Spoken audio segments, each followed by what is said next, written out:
All right. Well, my goodness. I'll tell you what. This is how you officially know that I ran out of guests. I ran out of friends. I am now scraping the bottom of the barrel. Yep. Because we have Dave Chudowsky here, and ladies and gentlemen, my goodness. What an intro. What an intro. I expected it fully. You had me at hello. That was actually kinder than I thought. Oh, really? Yeah. I thought it was going to be even worse. Oh, well, buckle up. Maybe I can just really unleash on you at some point. Yeah. But yeah, if you don't know Dave, he is the anchor of our morning show here at WKYC on the morning show. Former sports guy.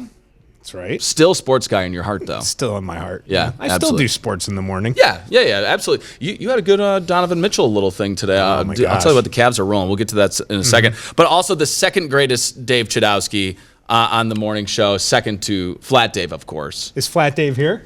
Flat Dave's not here. Flat Dave's at home.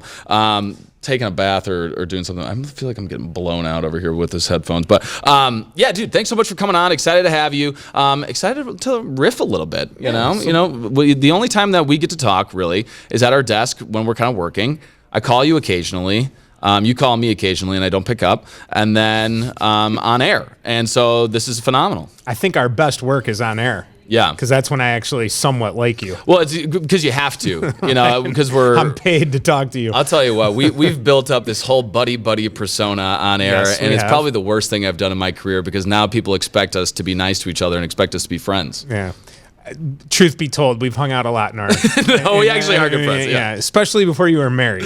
Absolutely. Because then I lived in Crocker. I lived in Westlake. You're in North Olmsted, so it was like a 9-minute drive to your place. We've spent Halloween together. We have spent Halloween together. The night before Thanksgiving together. Yep. 2 of my roughest mornings ever coming into work. Yeah. Stayed up a little too late. Yeah, just a little late. I have now since made sure to take the day after Halloween off. Absolutely. Every year. Yeah, and thankfully it's been on the weekend though recently. But there was when we were there for Halloween, this is how close I am with Dave, is that I've taken his kids trick-or-treating with him. That's funny. But we looked at the clock and we're like hanging out in the in your kitchen. We were like, oh my gosh, it is 11 o'clock. And for most normal people, it was like, that's like not a big deal. But we were, because we get up at 2:30 in the morning and we were like, wow, we got to get moving here. So, but we've had a lot of fun together. So it's been great. That's when you test your limits and you find out what the human body can do. Honestly. On 2 or 3 hours of sleep that you can, I would not recommend that all the time, No. nor do we. No. I mean, and so I've been doing the morning show now since the end of 2018. Yeah. So I think those are the only 2 times I did it, but they were rough mornings, made it through. But, usually we get about 5 hours sleep? If I get about 5 hours of sleep, I'm pretty happy. Yeah, that's I agree. Typically like where I want to be. And now I've been doing the morning shift for over 8 years now. It's pretty crazy, like to be doing it that long. I remember when I first started, and it was like my first job in TV, my first job like ever. And I was just like, I have to be in bed by 7 a.m. And then I'd work myself into a tizzy of like, if I don't fall asleep by this time, then I'm gonna be tired tomorrow. I'm gonna get fired, and just like the anxiety was just like washing over me. And now it's like, it's 10 o'clock. I should probably go to bed. Yeah.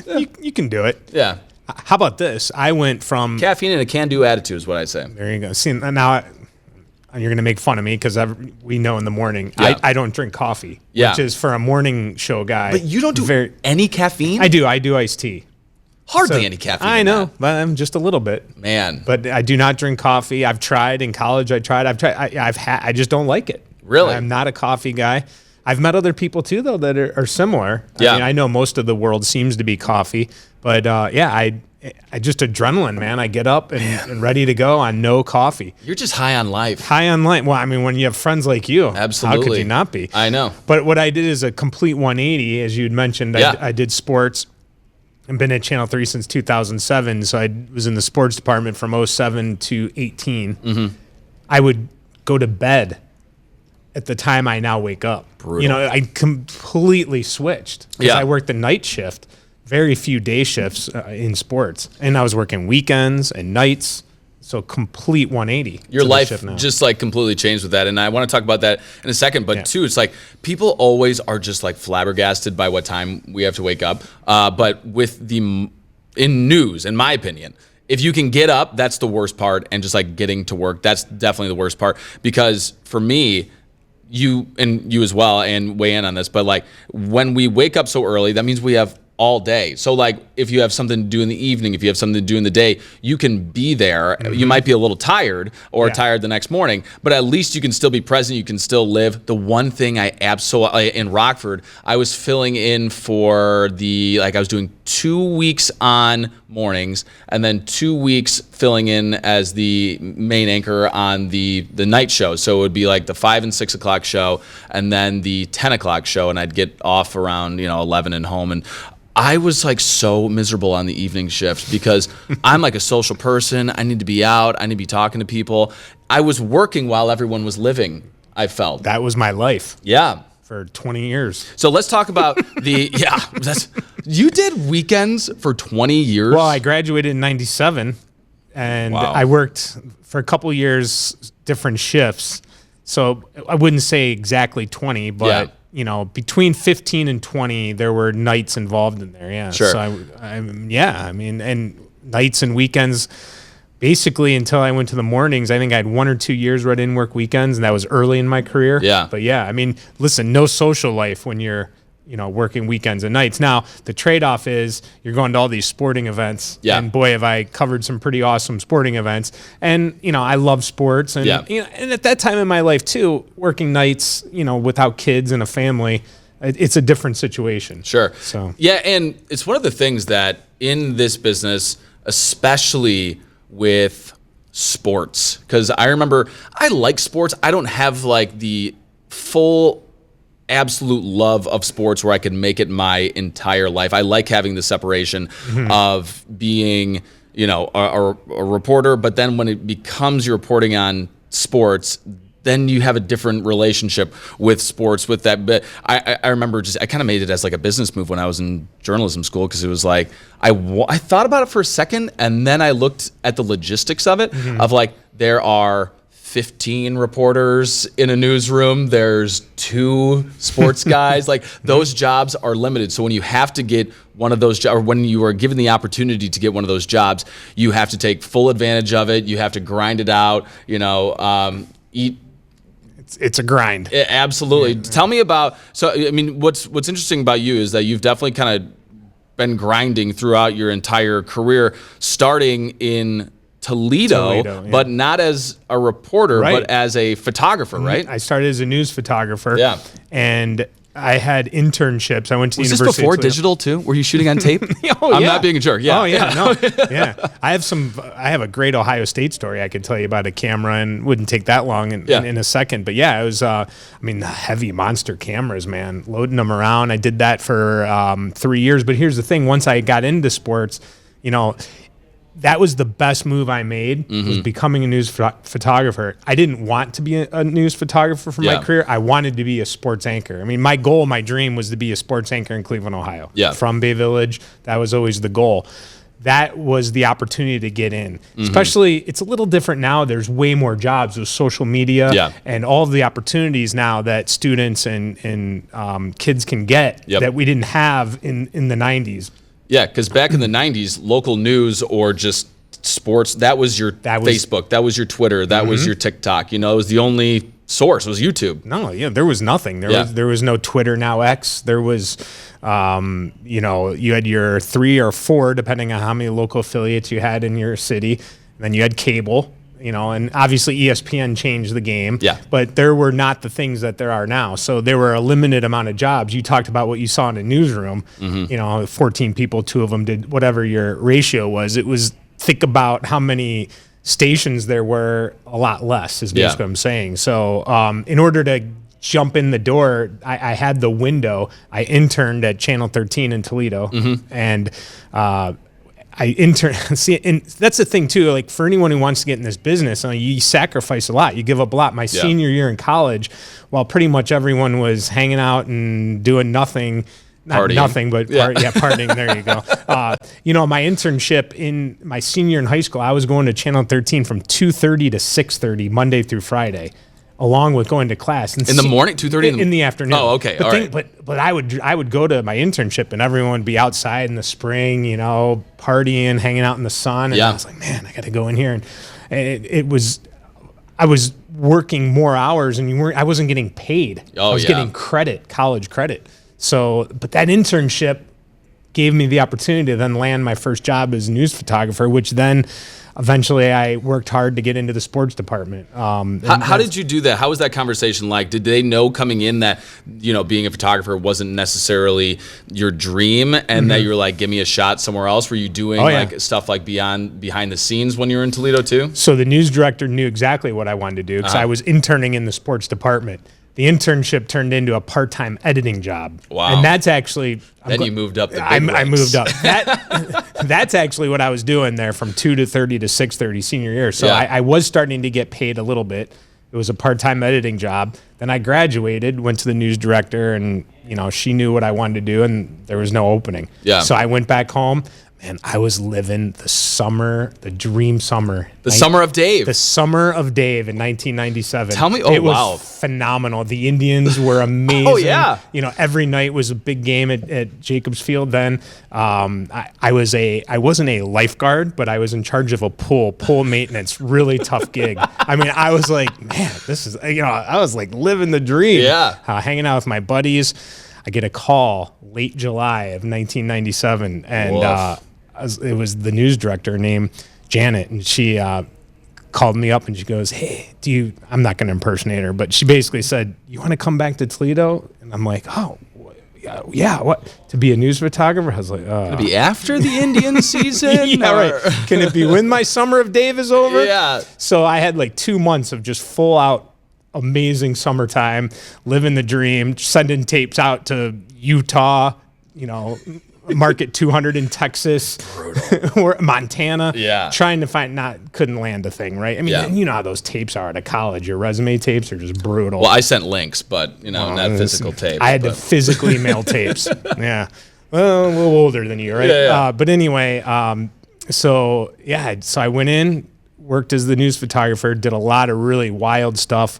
Went to Columbine. Oh, wow, you did? Yeah, I went to Columbine. Wow. That was one of the roughest weeks at that time in my life. I mean, obviously I feel for the families and what they went through, but to cover that and to be a part of that was, eye-opening. Yeah. Saw a lot of really wild stuff in Toledo being a news photographer. Many other good stories along those lines that we didn't have time for, but what happened was I wanted to get on air and they weren't going to put me on air, so my boss, news director, let me drive to Mansfield. Oh, okay. To go on every Friday night to shoot. I would shoot and cover a high school game. Oh, nice. And that's how I got my on-air experience. They would let me go every Friday night.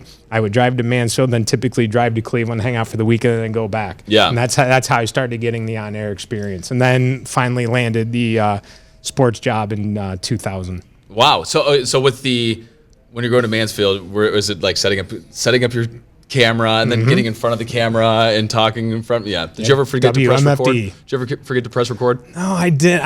Did you? I'm guessing you numerous times. Yeah, because I had to do that in Rockford. It was like because MMJ. So you had to do that. Absolutely. Oh, totally. I've done that. I did shoot my own live shots like that for a number of years. Careful with the mic there, pal. Okay, so then you go Toledo to Columbus finally, right? Columbus, yeah. Yeah, because you were in Toledo as a sports guy for 4 years. 4 years, okay. So 7 years overall. Man, 7 years in Toledo. You must have loved Toledo. Yeah. 11 if you count college. Wow. 11 years in the Glass City. Man, jeez. And it's funny, I joke about that. I said it to my wife. I've said it to you. Yeah. I've said it to people in the newsroom. I'm like, man, Austin's living the dream, man. I was, no offense to Toledo, because I do have it's a special place in my heart, and I did enjoy it there. But there is a difference between Toledo and Cleveland. And you are living in Cleveland in your 20s, or have you reached 20 yet? Yeah. I got the job when I was 25 here. Think about that. And I just would look at you and I'd be like, man, this guy is living the dream in Cleveland with a great schedule. pretty much not working weekends, going all around and about all these great spots. And I'm thinking back to my days, like my days off were Monday and Tuesday. Brutal. So a little different. Hey, but it's not what you know, Dave. It's who you know. So finally you get through Toledo, you go to Columbus, and then what was it? I'm going to skip over Columbus. Yeah. But what was it like getting the call from Cleveland? What was the conversation like with that? Because also I'm assuming that you idolized Jimmy Donovan. Oh my gosh. Like you had to have. Oh, well, so I do, and I work with him. Yeah. So Jimmy was my favorite growing up. Yeah. Bob Costas and Jim Donovan. Yeah. One national, one local. Jimmy was the guy, man. He started in '85, and that's really when I started taking on the love for the Browns. Was in the middle '80s. Sure. And he was at Channel 3. Channel 3 had the Browns because the Browns were on NBC back then. So Saturday Night Live, all Cosby Show, all my favorite shows were on Channel 3. Yeah. I mean, I legitimately mean this. This is not like, hey, guess what? I'm making this up so you think this is cool. No, legitimately, Channel 3 was my favorite station. That's awesome. I mean, just, I watched the other ones too. Sure, but, I mean, Channel 3. That was like your homegrown station. It was my homegrown station. And Paul Orlowski, former reporter here at Channel 3 and still lives in the area. I knew Paul, and he told me who to contact about an internship. So I actually interned at Channel 3 in '96. Okay, so you were still in college then. Kind of get the foot in the door here. I was still in college. Man, being with Jimmy, going to the Indians games on the summer nights, I would walk with him to the games, and I would pick his brain and conversations. I learned so much watching him. And now the one thing is a union, so you couldn't really do much with your hands. Whereas in Toledo, man, you could edit, shoot, do all kinds of things. Here in Cleveland, a little bit, it was more of you could help write, put scores and things like that. But just picking his brain and getting to know Jim, I mean, he is the best in the business. Absolutely. I mean, there's and I'm just not just saying that. I mean, truly is. I've interviewed him on a few occasions, and I'm like lost in the interview because I'm like, you're so freaking good. And he could tell you every play of every Browns game he's ever announced. His mind and memory is incredible. Yeah. So that was amazing as a kid in college to intern with him. The guy that I idolized watching, then I interned with him. So that was really cool. So that was a great experience. And, that obviously helped me down the line to, I go to Toledo, go to Columbus. Basically the question was to get the call. Yeah. So I had just met Lindsay, my wife now. Yeah. Just bought a condo in Columbus. No way. Just signed a new contract. Just met Lindsay. Like, a lot of changes. So you just signed a contract with Columbus. Just signed a new one. Wow. Yeah, because I went there in 04. For how many years? I think it was 2 years. 2 years? Yeah. Okay. So like with TV contracts too, like you're pretty locked in into TV contracts. Yeah, you're pretty locked in. Because I went there in 04, so it was 06. My 2-year deal had come up, so I re-signed in 06. So I get the call from Yak, sports director here at Channel 3, and he basically, Cliff Notes version, do you want to come work at Channel 3? It's like phone drops. Yeah. And duh. Yeah, exactly. And I went to my girlfriend at the time, who's now my wife, and I just said, hey, listen, we had just met within the past year. Sure. She had just bought a condo. I had just bought a condo. And I looked at her, I go, hey, this is my opportunity. This is a dream job for me.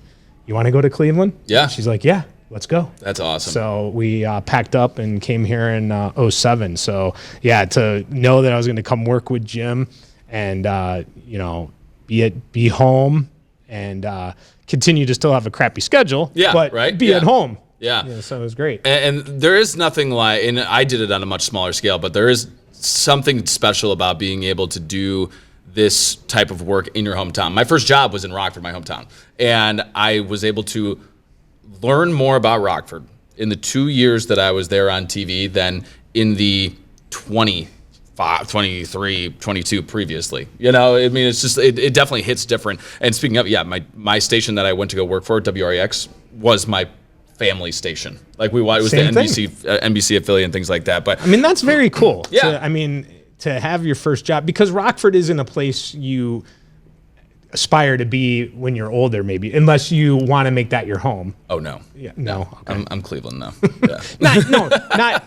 Not you personally. Yes. I'm saying you don't, Rockford isn't a market unless you're from there and you want to live there your whole life. So I think that's cool that you got to do it when you did it. When I was able to. Because it's not something you would have looked to do in your 40s or no. That's what I'm trying to say. I literally wouldn't have been able to afford anything. That's what I'm saying. Right. I did it at a perfect time because I was basically being like paid to work there. Essentially, I think my first year I got paid $23,500, like $18,500. $18,500. Yeah, so, unbelievable. I mean, let me tell you before you move on one quick story about shooting. When I was in Toledo and then finally got in the sports department. So what was really cool is, I mean, in Toledo, you got to cover Detroit, Cleveland. So I was covering Indians, Cavs, Browns, Lions, Tigers, Red Wings, playoff hockey, Pistons, Michigan, Ohio State. Toledo really is an amazing city for sports. Totally. And then Toledo and Bowling Green. So I go to Ohio State, Michigan game, and I'm on the field shooting it, right? And I mostly shot Toledo and Bowling Green games where at the end, when the game's over, the money shot was to go get the coaches, shaking hands at the end. Yeah. So Ohio State, really struggled with Michigan there for a while. And I'm on the sideline and I'm getting ready to go do the money shot to go get, the coaches shaking hands. And as I start running onto the field, so do about 30,000 people. And I mean, it was an experience. Yeah. I didn't realize that was going to happen because it hadn't happened really ever in any game I shot. Sure. You've seen it on TV, but I guess. Did you get tripped up? Oh, I thought I was going to die. I'm serious. Yeah. I get not only tripped up, so I start running, and it just a cave in of people. And I had the camera on my shoulder as I was running because you want to get the shot. Yeah. And I get trampled on, and I go down to the ground. My camera snaps off. I still have the handle. I kept it. The camera just rolls away. Imagine watching this, 40 feet? Who knows how much that camera is? Yeah. And it just is rolling away. And it's, Austin, I'm telling you, if that would have been $1 million, 0% chance of getting it. I was engulfed in people, down on the ground, couldn't get up. Were you getting trampled on too? Trampled on. Yeah. Finally get up. I was nervous. Yeah. And then they start spraying pepper spray. Then you can't breathe, and you're and I'm oh my, what just happened? Incredible story. Finally, the pepper spray, it felt like hours. Yeah. It was, I don't know, a few minutes. And, but the bottom line is and if you go back and watch see video of that game, I mean, the whole field was just, people everywhere. So the camera's gone. Luckily, I get up, I'm okay.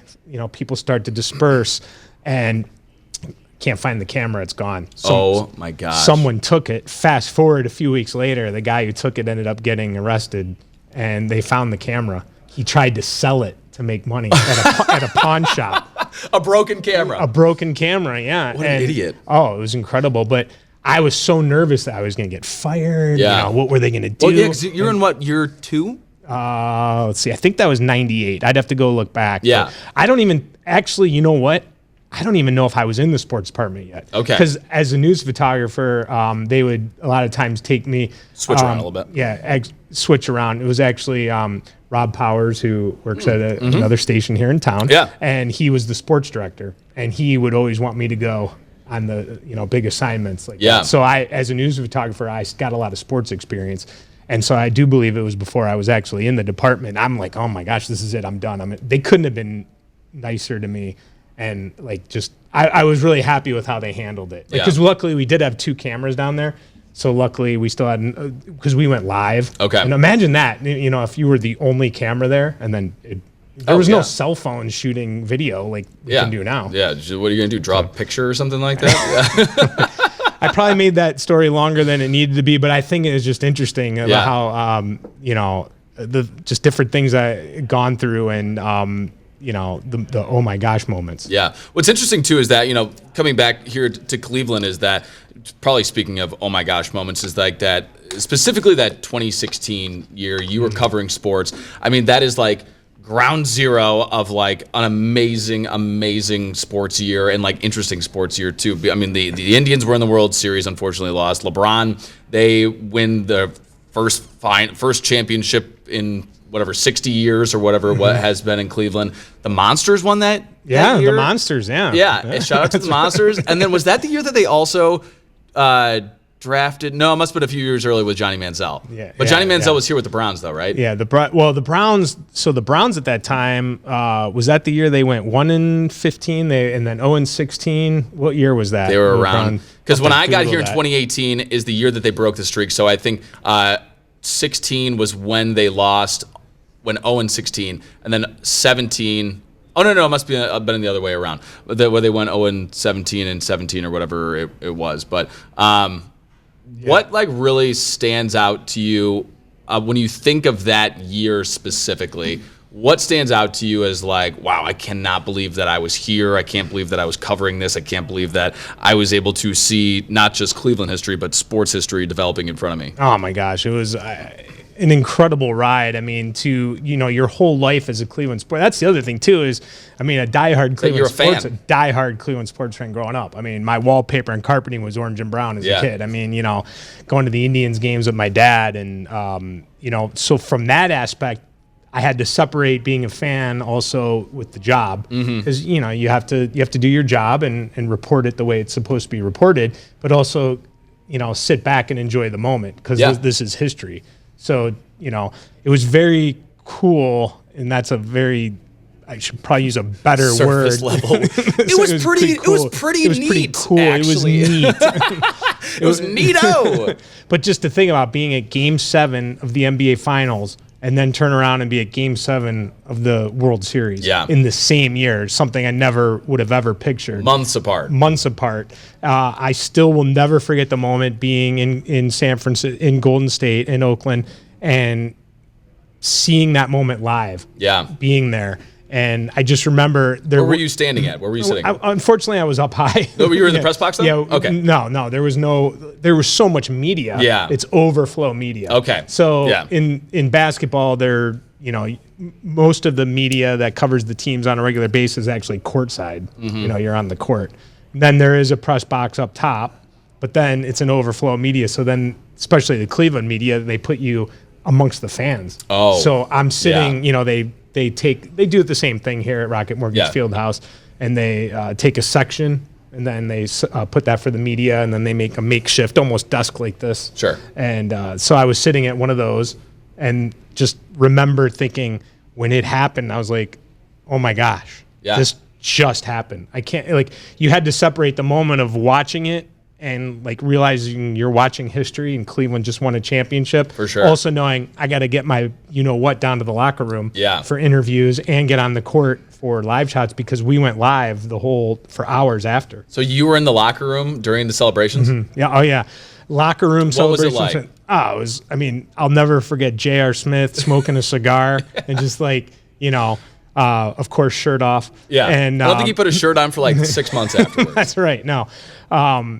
Just packed in there, and just both the Indians and Cavs locker room experiences were incredible. I will say this: the Indians was actually better, really, because the NBA they make you wait longer to get in the locker room, and then the LeBron interviews and the main players, you go to a podium, so you're not really interviewing them in the locker room. You would get the secondary players, but with the Indians, man, they let you in a lot quicker, and you were amongst all of the champagne pouring. I have videos on my phone. I think I've showed them to you. Trevor Bauer, Jason Kipnis, amongst others, that actually poured champagne over my head. So Did they really? Oh, yeah. I was part of the champagne bats. It was kind of cool to be part of that. Yeah. And then you're just witnessing it all happen.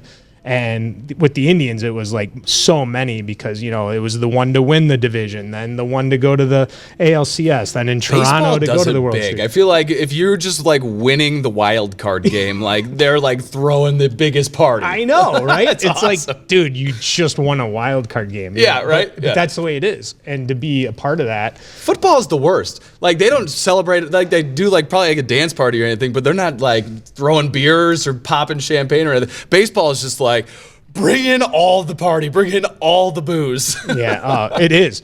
And the thing about it is, they had, and I saw it, before the Indians lost. They had to switch, they had everything ready to go. To think about that. They have to be prepared for those celebrations in either locker room. Did they have it set up because I'm sure when Rajay Davis hit that home, an all-time World Series. One of my the best baseball games I've seen, period. When Rajai Davis hit that home run, they were up or tied? Yeah. Boy. I think that tied it. Yeah. And then, so did they actually have the champagne? Did they have the celebration? Oh, yeah. It was. Well, I mean, I didn't go in the locker room, so I don't know. I don't know for sure if they had actually gone in the locker room. Yeah. But I do know that has happened where, a team has had to get ready and had it all ready to go with the tarp and everything, because they cover up the lockers, so they don't get it all over their equipment and jerseys and everything. But I have heard of stories like that where then they have to race in and take it out. And then, I remember Bob Costas talking about something. Oh, it was when the Buckner game with the Mets, and Buckner went through his legs. Like, they had all, because the Sox were about to clinch that World Series. I think it was 1986, I want to say. And they had all of the champagne, they have all the beer, they had all the plastic wrap around the lockers that they then had to tear down, bring in, and like they did it in like a minute and a half because like the team was coming in. It was pretty incredible. But with those, were there like specific interviews or moments that you were just like, wow, this is pretty incredible? Or like the first time you interviewed LeBron or something like that? I remember the first one, I love the video that you showed me, maybe we'll have to post it, is that like you asked LeBron a question and he was a little snippy with you. Yeah. So I started covering LeBron back when he was in high school. Yeah. So that was a lot of fun to watch. And I remember when I was in Toledo, I actually told the news director, and I said, we should go cover this live. So we drove all the way from Toledo to Akron to cover when he announced that he was going to go to the obviously he was going to not go to college. To the draft, yeah. And it was such a big deal to watch him and to go see him at the Wolstein Center. He would play some of his high school games there, and you knew watching him that he was going to be, I mean, listen, Sports Illustrated, The Chosen One, all that stuff. I mean, listen, they had him pegged, and watching him in high school, you knew this guy was going to be great. Like, how great was the question? Yeah. But, and to think about what he's done and the amount of pressure on one person it's unbelievable. Do what he's done with that pressure to win championships, but also, stay pretty much drama-free. Now, he's involved in his own drama he creates, but he hasn't gotten in trouble, if you know what I mean. Yeah, no, I know what you mean. Yeah, I don't think anyone would say that LeBron is drama-free, but I get what you're saying. He stayed out of troubles. Trouble-free. Yeah. On the court, there's plenty of drama that surrounds him, self-inflicted many times. Yeah. And I think he likes it. Oh, totally. He enjoys it, right? But so trouble-free would be the thing. Like, I mean, publicity is good publicity. Well, there you go. Yeah. So, to watch him. So, what I would do is one thing that I think was cool is I was at in the second tenure. So after he left and then came back. So his second time around, I was at every Cavs playoff game. Wow. Now, we wouldn't go to every regular season game. In local news, you can't go to every single game. Totally. There's just too much going on. We've got like a $9 budget. Yeah. He said it. But the bottom line is, there's so many Browns, Guardians now, Cavs, high school. There's so many things to do. You can't just go to every. But we went to every single playoff game in that 4 years. I was at it, road and home. So I got to the point where, the beat writers would ask most of the basketball league type questions, But there were things that I liked to study LeBron. I would study him at practice, on the road. I always felt like, there was more to the story or this or that. And a couple of the questions. You're like, I'm going to crack you, pal. Yeah, right. So when he came back, when he came with the Heat, the first game in Cleveland, with Miami, I'll never forget that. That's one of the, I don't know how I'd put it. I mean, obviously winning, the Cavs winning it all, Game 7 Indians. I mean, there's been a lot of moments I'd put in my top 5. Yeah. But LeBron coming back after he left the first time, his first game with the Heat, the hatred in that building, you could literally, cut it. Like, you could physically almost see the hatred and the way it felt in that building. It was an unbelievable night. And he comes in, and they announce him, and he doesn't come out. So it's like he avoided the, What do you mean he didn't come out? Well, when they announced the players, when they announced the Miami Heat. He didn't come out in the court? LeBron James. Where's LeBron? He didn't come out. So, people are like, it's like everyone wanted that moment to boo him. And so after the game, no one asked him, and I was like, "Hey, LeBron," like I'm sweating. Hi, LeBron. Dave Chudowsky here from WKYC in Cleveland. Right. Exactly. And I'm just like, why didn't you come out for the intro? I was just, curious, and the Heat won the game, And he just looks at me and he goes, "What, can I go to the bathroom?" I had to go to the bathroom. I was like, well, did you wash? Yeah, I'm sure you. Yeah, you had to go. Did you wash your hands, pal? Yeah. But didn't they like booed him mercilessly? Yeah. Every time he got the ball. Oh right? Yeah. Oh, I'm telling you, man. Yeah. And this is pre-Austin in Cleveland, so yeah. Yeah. I watched from afar. And there's no question that he felt it. You're a human being, and I'm sure there was nerves. Even when you're LeBron James, a moment like that, certainly, and I think, listen, the guy ended up coming back. Yeah. It got to him that especially how he made the decision, it got to him, and he wanted to come back. And I don't want to say if it's right or wrong, because was it really wrong to go win a championship? Yeah. He made the right decision. It's just how he made it. He goes and gets a title, but then he comes back and delivers one for Cleveland, which is an unbelievable moment, right? So, and went to 3 or 4 straight NBA finals. 4, yeah. 4, yeah. And so the other one was one time he always went to the podium. Mm-hmm. And I still don't know what it was that did it to him, why he was upset, but he was doing the interviews in the locker room. I looked at him and I just go, "LeBron, usually you're a podium guy. And, why?" And he's looking at me. I'm like, "Why are you doing this in here?" And he goes, I can't remember his exact quote. I think I have it somewhere, but he just looked at me and he goes, "Oh, there's a reason. I'm not going to tell you, but there's a reason." So that was one. And then there was another one that I had with him. I want you to. Can you give me the first one? I want to post that. Yeah. Can I post that? Yeah. We got to post that. That's a good one. I love that. One of the cool things, too, about, you did your sports career. You were on weekends, especially with 2 kids, a family, wanting to live a semi-normal life. You get the call to then come do the morning show here. Mm-hmm. Yeah. I remember the first day because I was pretty much brand new. I'd been here for 6 months. And because we had met briefly over the summer at an Indians game. The first time we met was kids starting lineup. And you announced my daughter going Absolutely, out. Yeah. So we had worked together, kind of, not really, but we're 2 ships passing. Right. And I was like, "Hey, you work at the same place I work at, right?" And then I see you walking in, because we were going through a little bit of an anchor, swap, and the anchor who had been here had left, and I see Dave walking in, and Dave's like, "I don't know, I guess I'm going to be anchoring here today." How did that conversation go? How did that opportunity come for you to be able to anchor the morning show? Because it wasn't something that was even really on the table. Did you ever think about wanting to come do morning news? Well, so no, my goal, as I had mentioned earlier, was always to be a sports anchor in Cleveland, Ohio, right? To do sports.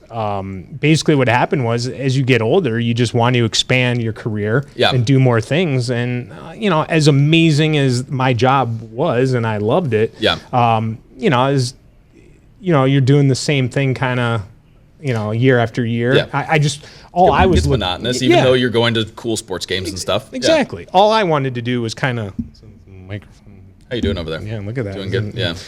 So all I wanted to do was, expand my career. And what is going on here? Let me help you out here. Yeah, let's see what we can do. Yeah.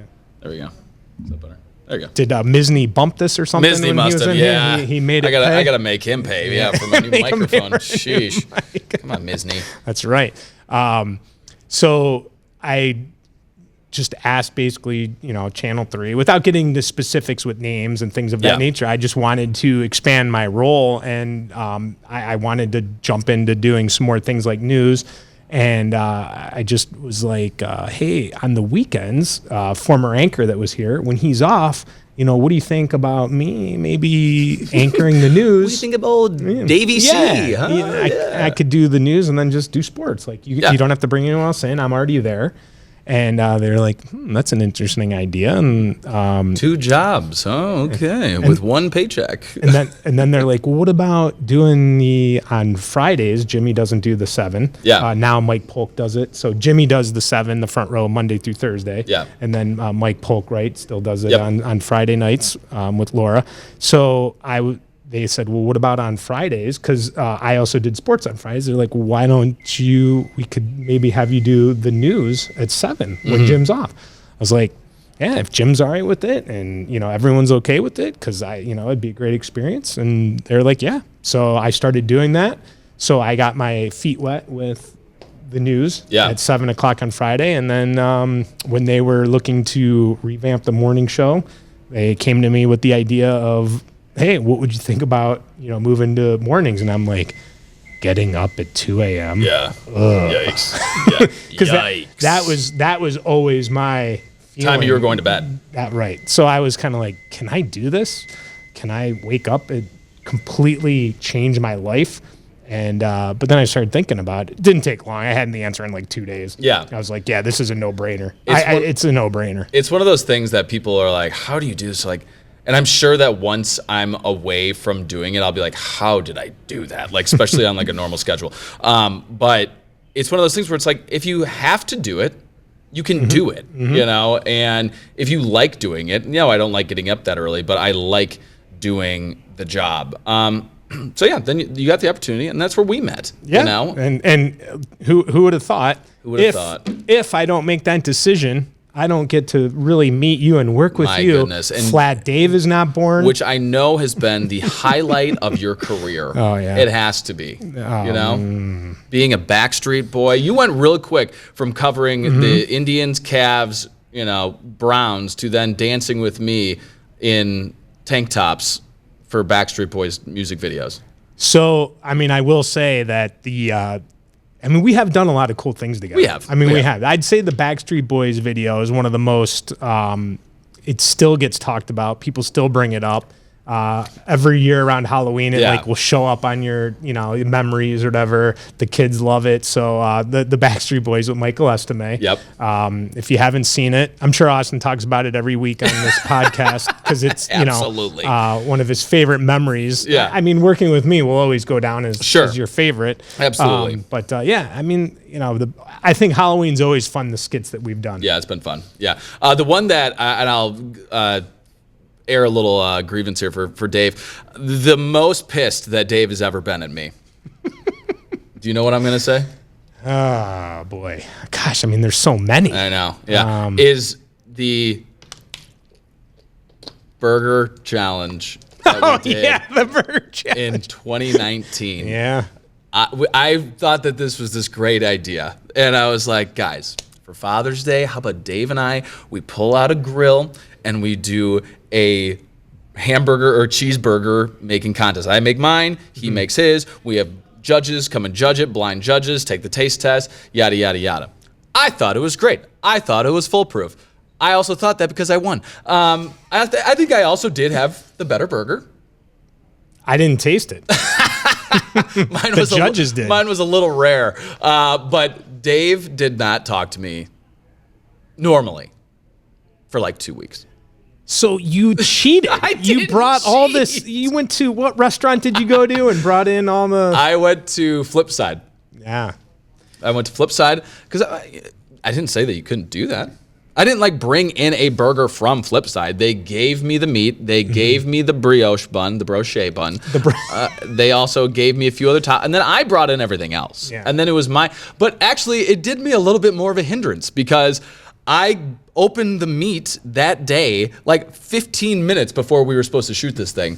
And I was like, oh, this reeks to high heaven. They gave me, it was, I think over I got it 2 days before, and it was not good meat. I did not store it right or whatever it was, but when I got it, it was fine. By the day of, it was not. And I was like, ooh, so I had to make a run to Heinen's real quick. So I had to audible my entire day, and you're saying I'm cheating over here. Yeah. What'd you 2 out of 3? I think there was 3 voters, and you got 2 out of 3. I got 2 out of 3. So yeah, we had that. We've done Valentine's Day bouquets. Yeah. We've done. We have done so many things. I think one of the more epic ones was our Olympics challenge. The Olympics challenge. That was not Emmy nominated, which was really disappointing. Yeah. That ending. Yeah. The ending of that. Speed skating. I'm gonna have to post that video as well of Dave. You could not have planned a better ending to that entire we're doing speed skating. Set it up first, though, because what it was, Yeah. we first of all, it was for charity. We each picked a charity to donate money for, right? Yeah. And we did 3 Olympic events. And Yep. so we started with curling, then we went hockey, and then we went speed skating. And we started with curling, and I think you thought for sure you were going to win that. Absolutely. Absolutely. You did not Absolutely. think I had it in me. No. And I beat Austin head-to-head in curling, and I walked away that day, and I'm like, I'm up 1-0. I just need one more. And I was sitting there being like, I'm down. Yeah. 1-0 to Dave. Who's 20 years older than me, right? Yes, Right? yes. I mean, I'm what, 18 years older than you? Something like What that. I'm what 31. 31 now? Yeah. 17, 18 years.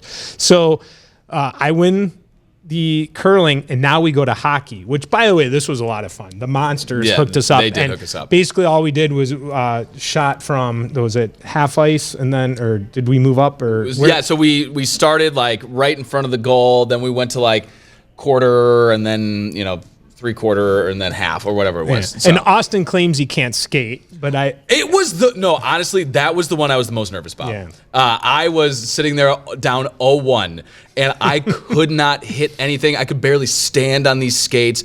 And I just remember thinking, like, I have to get my shit together here. Because, like, I was like, I have to, I'm not going to lose 0-2 and just not have anything to do for this. So I literally choked. I Yeah. had the lead, and I'm sitting there thinking, I got him. Yeah. I've already beat him in curling. I am up now in hockey, and I think all I had to do was make You had to one. make one. And I missed. And I come but in. then I give you credit. ice in my veins. Ice in his veins, you come in and you hit all the shots you needed to win. Yes. So now we go to speed skating tied 1-1. And I mean, let's be honest. Dave,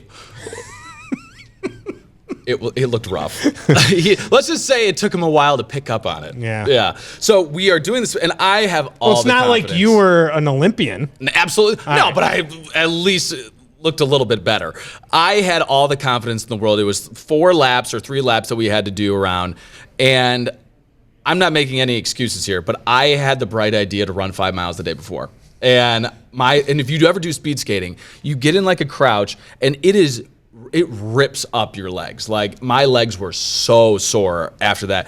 And so we've been skating for a while, and then we did like 10 practice rounds, which is stupid. And then we get to the final one, 3 laps. First lap, I'm like, I got off to a good lead. I'm good to go. Second lap, I must have done 4 laps.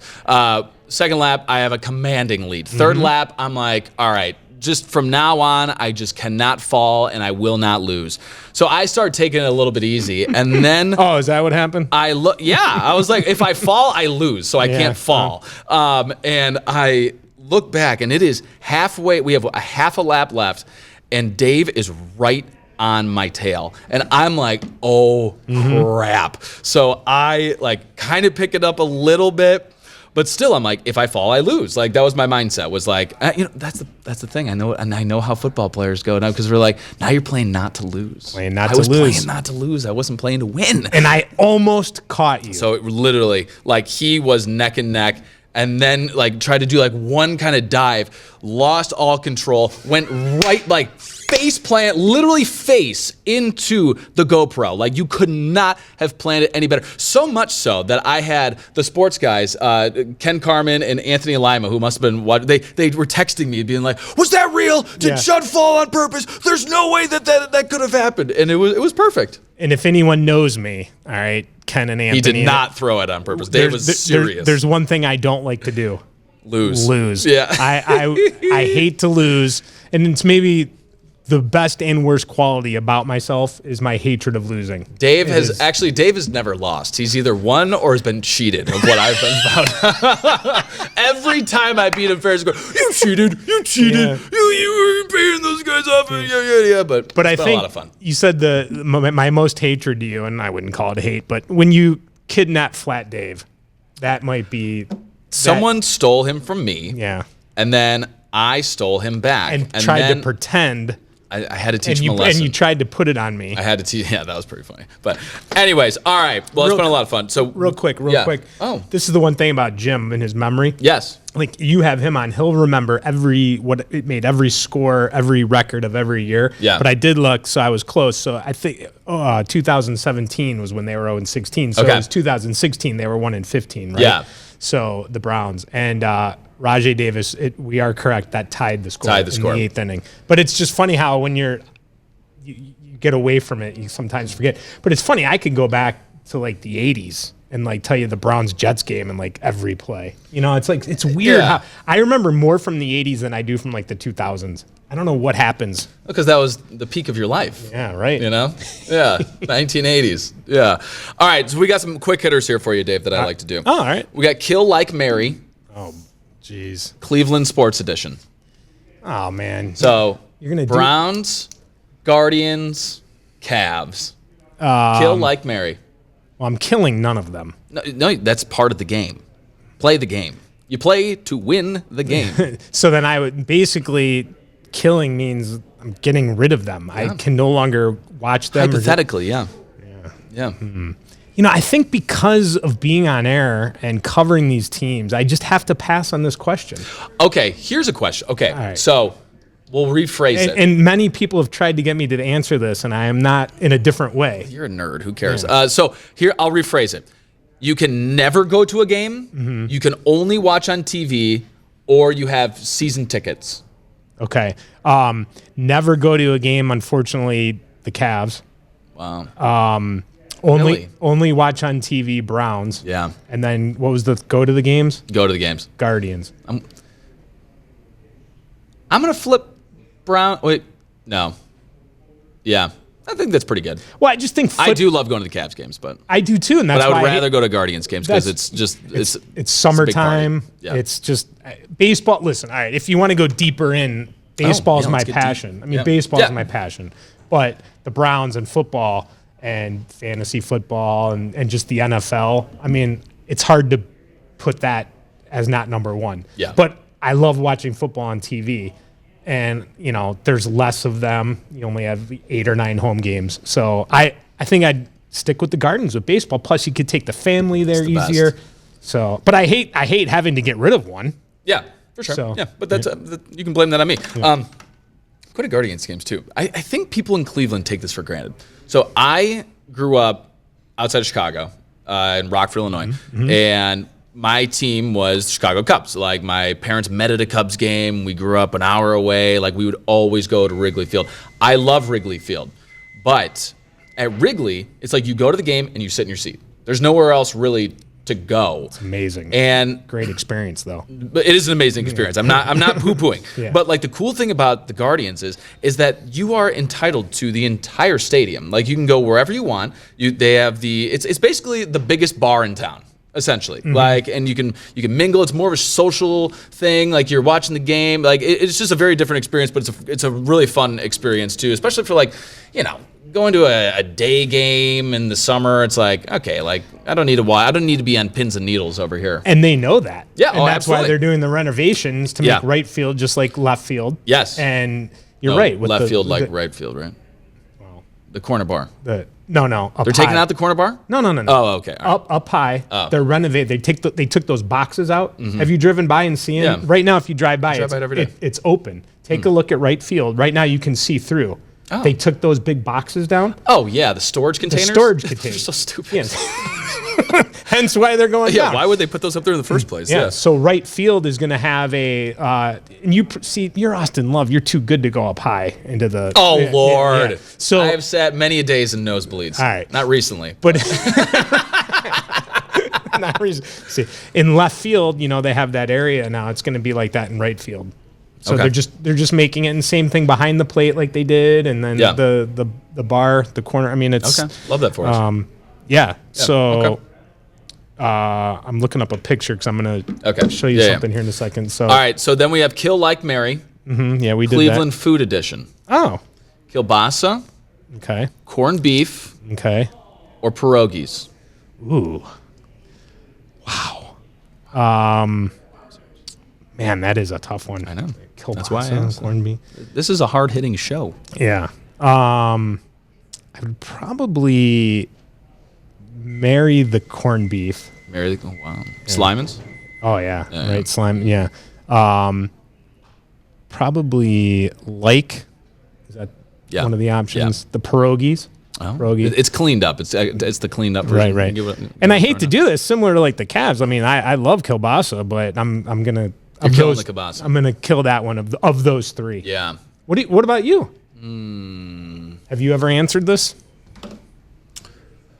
Yeah. I'm going to switch, and I love pierogies, but I'm switching the kielbasa and the pierogies because I do love kielbasa. I know. I could easily switch that. It's a hard question. Maybe I would. Yeah. It kind of depends on the day. Yeah. Yeah. But corned beef is your... I think so. Yeah. Yeah. Yep. Hey, we did how about your bachelor party? That's That was another fun. one we That was forgot. fun. Yeah, when we went to Slimans. All right. Finally, we're going to finish this off with a little Mount Rushmore of Cleveland athletes. Okay. They had to play in Cleveland, not just like be born in Cleveland. So we'll do you go, I go, you go, I go, and so forth, so on and so forth. And then it's 4 Mount Rushmore. Can you name the presidents on the Mount Rushmore? Put me on the spot. What do you think? Washington. It's almost President's Day. Yeah. So you gotta know this kind of crap. Washington. Lincoln. Yeah. Roosevelt. Which one? What Roosevelt? Oh my gosh. Which one? Teddy. Teddy. And the 4th one is 3 out of 4. He wrote the Declaration of Independence. Oh my gosh. Roosevelt. I think that's right. Roosevelt, 2 Roosevelts? Oh, I already said Roosevelt. Who's the 4th one? Thomas Jefferson. Jefferson. Dang it. Tommy! All right. I already said I tried to put Roosevelt on there twice. Jefferson. William H. Taft. Mount Rushmore. All right, you're up, pal. All right. So, I mean, I don't see how you don't have. Well, I'm gonna start with this guy. Yeah. And we each get to do 4, right?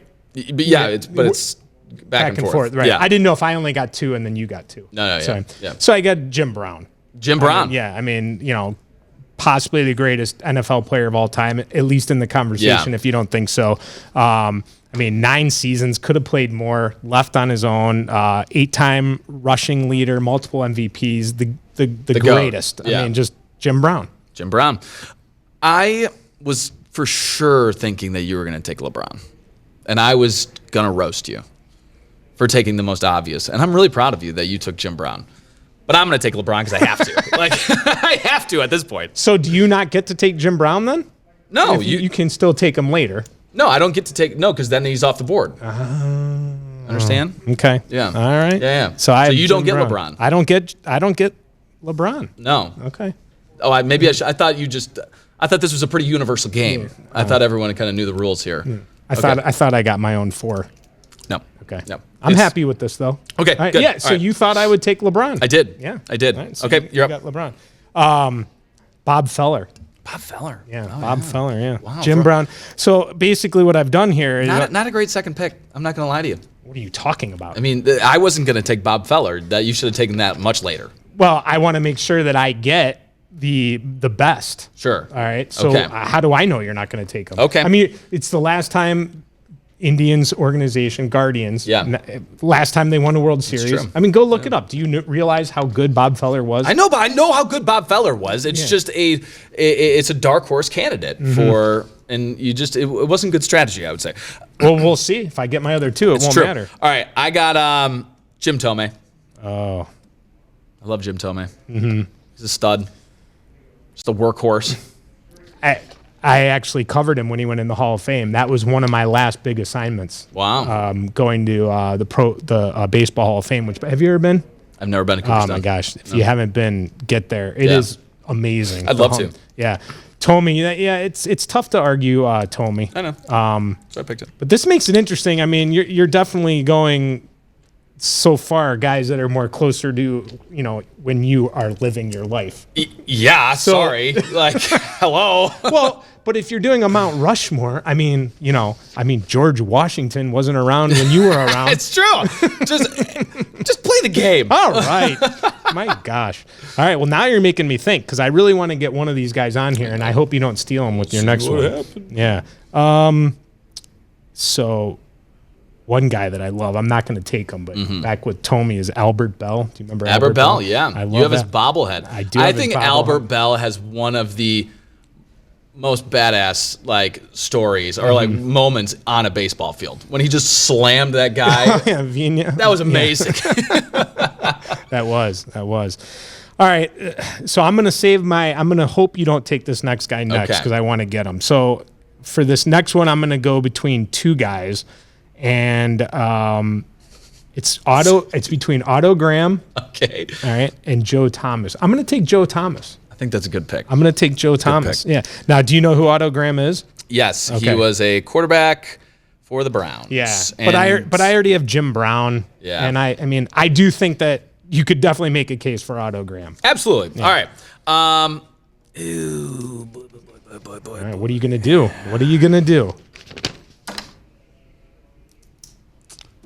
I'm going to take. So I have. Who do I have again? I have LeBron and Tommy.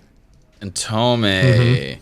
Okay. By the way, why you think maybe if this was Mount Rushmore of favorite players, Ozzie Newsome would be. You could throw that out. Yeah.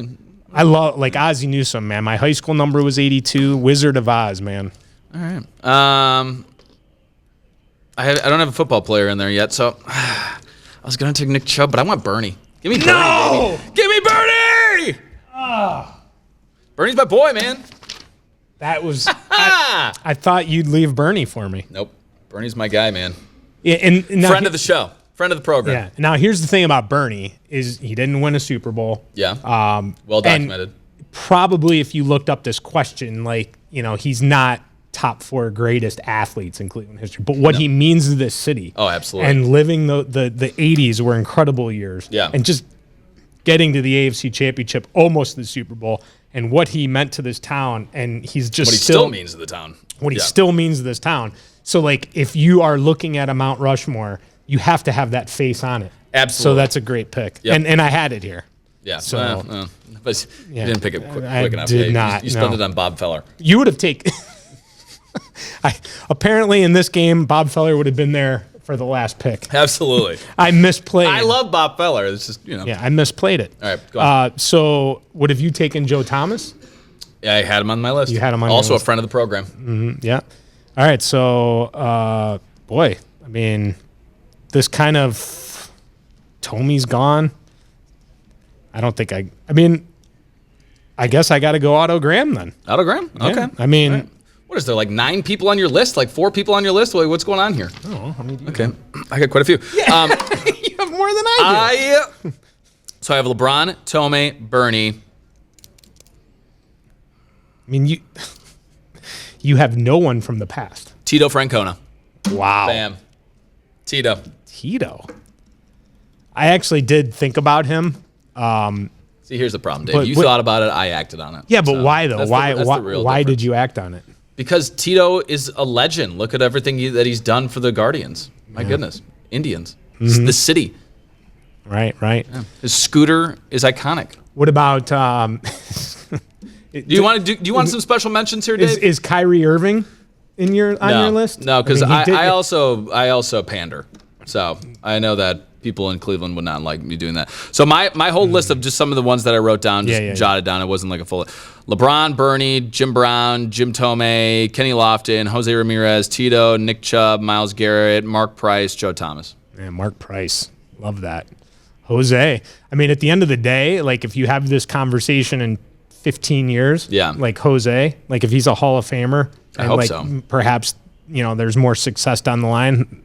Jose is a pretty good one. Yeah. Absolutely. Pretty much on my list was everyone we talked about. I almost would put Albert Bell on there with his muscle. Just Albert Bell's right arm, and that's it. Yes. Just his bicep. Yeah.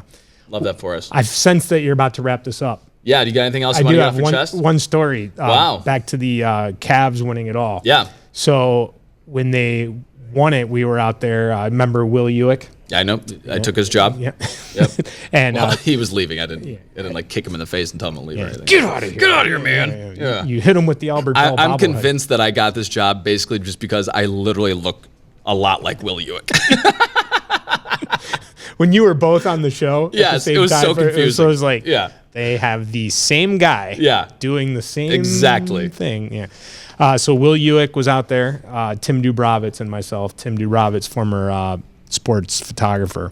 And as I said, we would go to all the road games. So Game 7, unbelievable. They win, do the locker room, all the live shots and everything. So we ended up pulling an all-nighter. Yeah. So we did not sleep, and then we had a layover in Minnesota. Oh, it was brutal. yikes. But you're like mentally celebrating a championship. Totally. But so anyway, we were working because we didn't go to bed because Will then had to do the morning hits. Oh my gosh. And even with the time difference, there was never a chance to sleep by the time you go back to the hotel and pack up and everything. So it's pretty empty in the arena. And one of the things I like to do, I had always gone and taken a champagne bottle. Yeah. A souvenir. Yeah, so you're a thief. It was in the garbage. Yeah, whatever. Take it from the garbage. Yeah. You can technically not stealing if it's in the garbage. But I have a champagne bottle from every Indians really division, American League Championship. I actually have something from the Cubs locker room. Do you? When they won it all. So What do you have? I'll tell you off the air. Okay. Yeah. And then Cavs, I would do similar, but it was a little more difficult. Stole with jock the straps. Yeah, let me get it.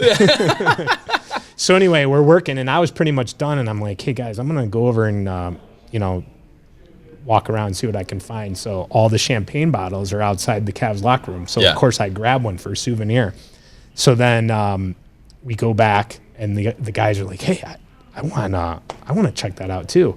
And so we go back, and we go in, and they had the buckets that the champagne bottles came in. Oh, very nice. It says Cavs with the year champions on it. And they didn't take them. They didn't take him? No. So they may or may not be in Cleveland, Ohio.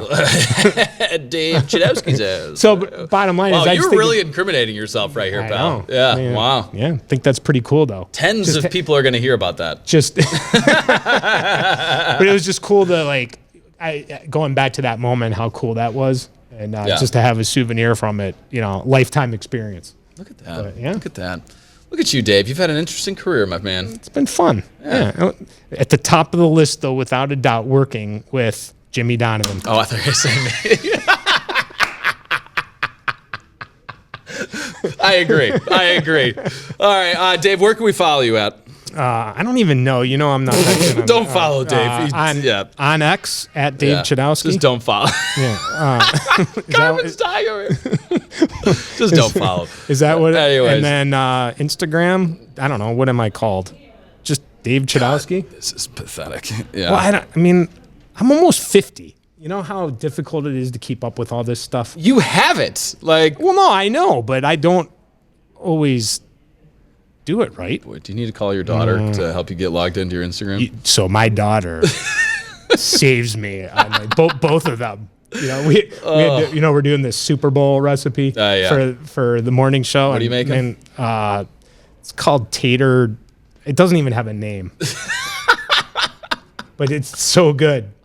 Okay. I sent a picture. I just saw tater tots in a muffin tin. That was it. Yeah, so tater tots smashed in a tin with cheese, bacon, and then the Cleveland twist pierogi. Whoa. Yeah. Wow. All right. But they helped me with that. Do yourself a favor. Don't follow Dave. And it would just be my name. That's it. But it's SKY, not I.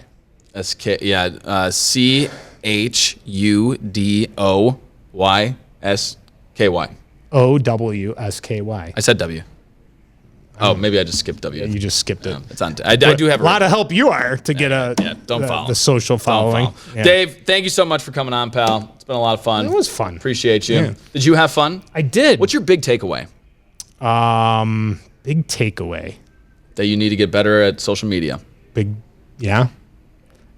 I've always thought that, though. I didn't need to come on here to figure that out. Yeah, that makes sense. Yep. I'm all right. I'm like average. Average compared to who? The world? Okay. I don't know. I mean, I'm no expert like you are. Yeah, I wouldn't say I'm an expert. I know what my login is. You know. Yeah. So that's what separates us. It's just my name. All right, Dave Chudowsky, ladies and gentlemen. Thanks, buddy. All right. Oh yeah.